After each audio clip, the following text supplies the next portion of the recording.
Kentucky Blue, welcome to the 2023 college football season.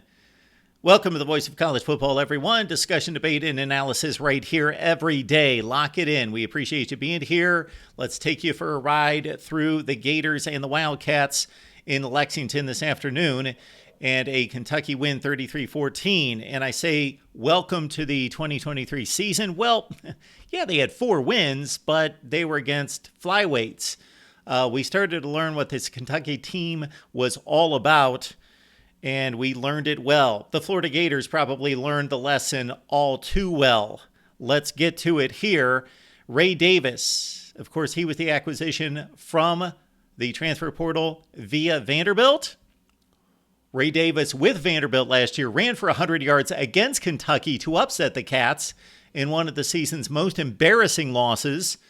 And now Ray Davis, a 1,000-yard rusher last year, thought, hey, you know what? These guys need some help. And so Kentucky has been really 2-3 deep at running back in recent seasons. But this is the Ray Davis show thus far in 2023 through the first 4 games. But this was seriously the Ray Davis show. I mean, like nationally, the Ray Davis show. He might be the National Player of the Year after what he did to the Florida Gators.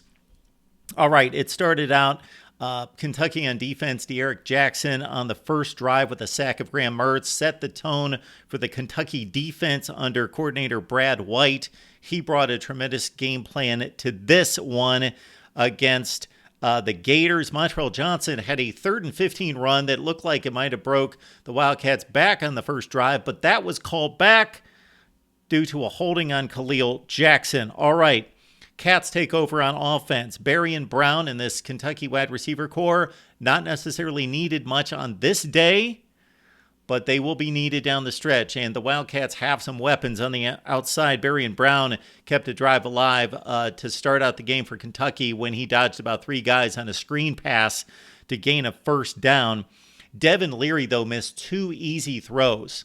One was downfield. The other would have produced a touchdown. The wide receiver just ran basically a stick route. Boom, framed himself up right at the goal line. Devin Leary threw it right over his head. And then the following play, Devin Leary threw a good ball to the back of the end zone, but Barry and Brown dropped it. Kentucky had to settle for 3-0, but it didn't matter. Graham Mertz returned the favor on the next drive, and he missed a wide-open Caleb Douglas, who had got behind the safeties, but he missed him. Wide open bomb that would have been a touchdown. And Caleb Douglas is a real player. Florida fans, I know you're happy with him, excited about what he's going to contribute, but you got to get him the football. Trevin Wallace with an interception that got things going for the Cats on the next drive as Graham Mertz threw a decent ball. The receiver had to leave his feet. However, it was pretty much right there. He got jostled as he was trying to bring it in. Deion Walker deflected it, one of the best defenders in the SEC. Trevin Wallace with a pick brought it back to the Florida 15. All right, Ray Davis, did we mention him? Great catch and run on the following play. Goes for the touchdown to make it 10-0. The next drive, the Cats went 90. Well, they didn't go 90. Ray Davis went 75 for the touchdown to make it 16-0. And the yardage started to just churn for this guy and for the Wildcats. They were dominant in this game. It was all about the big blue wall and Ray Davis. With 10 minutes left in the second quarter, listen to this. Kentucky was averaging 17.3 yards per carry. Florida, 1.5.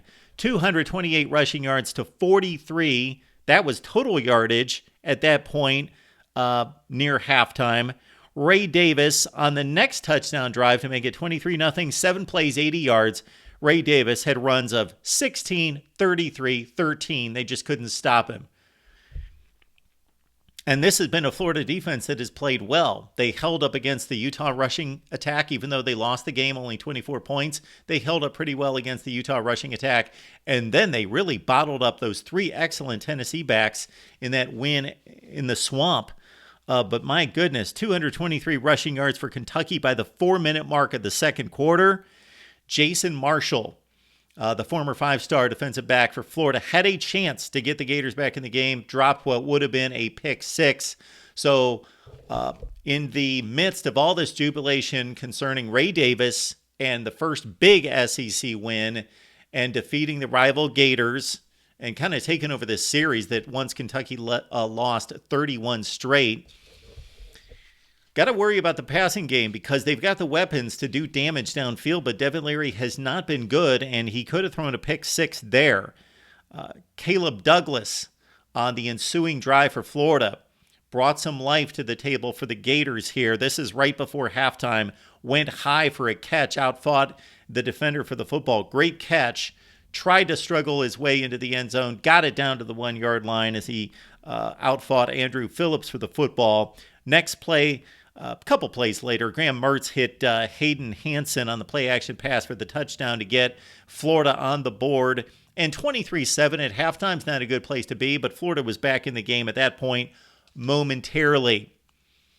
Let's check in on Ray Davis. At halftime, 12 carries for 206, 3 total touchdowns.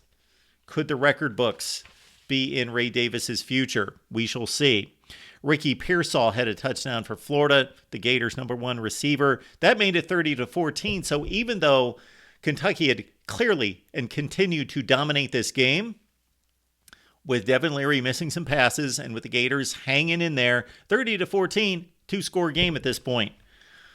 All right, Florida trying to get Andy Jean involved. He's a good player. Look out for him. Next drive, Florida was moving with Jean providing a first down catch, but J.J. Weaver with a 13-yard sack of Graham Mertz. And Graham Mertz's issues on this day were mostly not Graham Mertz. It was the offensive line and not the support of a running game. I know a lot of people are going to be jumping on Graham Mertz. He failed at Wisconsin. Well, he didn't fail there. He maybe underachieved as the 5-star, but this game was way beyond him. Alex Afari had a 4th down stop that was a thing of beauty. Mertz completed the pass on 4th and 2, but man, Afari just dropped the receiver right at the line of scrimmage to make the stop there at midfield. And this was with about 11 minutes left when Florida still had a shot at 23-7. 30-14 at that point. But that was pretty much the last gasp for Florida. 11 minutes left, 4th down play. Afari makes the hit, and they're still down 2 scores. Then Kentucky turns that stop at midfield at the 47 into a field goal, makes it a 3-score game, and it's a done deal. Your final numbers on Ray Davis as the Cats go to 5-0. 26 carries, 280 yards, 3 touchdowns. How does that stand in the Kentucky record books? Close. Remember Mo Williams? Good old Mo Williams back from the 90s. I used to see him play on the sideline there at Ole Miss, Mississippi State, Alabama. 299 yards rushing for Mo Williams against South Carolina back in 1995.